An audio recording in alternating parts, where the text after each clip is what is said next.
મારું નામ ઠાકોર દિવાનજી ગોડાજી, ગામ ખોરસમ, તાલુકો ચાણસ્મા, જિલ્લો પાટણ. હું પ્રાકૃતિક ખેતી 2015થી ચાલુ કરેલી છે. પણ પહેલાં સજીવ ખેતી હતી, ઓર્ગેનિક ખેતી એવું લોકો કહેતા. પણ છેલ્લા 5 વર્ષથી આ પ્રાકૃતિકનું અભિયાન ચાલે છે. તેમાં હું મારી જમીન 1 હેક્ટર એટલે 4 વીઘા જમીનમાં ફરતા ફરતા પાકો વાવી દઉં છું. જેમ કે ઘઉં વાવું છું, રાયડો વાવું છું, બીટી કપા વાવું છું અને જેઠા પાડે પણ વૃક્ષો વાવેતર કરેલે છે. બીજું કે મારે જે પાકોમાં અજમો મેં વાવ્યો હતો, પ્રાકૃતિક ખેતી છે, બિન પિયત, રાસાયણિક ખાતર નહીં કે પાણી નહીં, કોઈ નહીં. અને મારે 1.5 વીઘાનો 13 મણ અજમો મેં વેચ્યો હારીજ બજારમાં અને 1971 રૂપિયા ભાવ આવ્યો છે.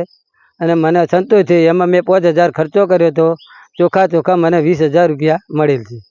હું વર્ષોથી 2 વીઘા બીટી કપા વાવું છું અને મને 25 થી 30 હજાર રૂપિયાનું એનું કિંમત વેચાણ થાય છે.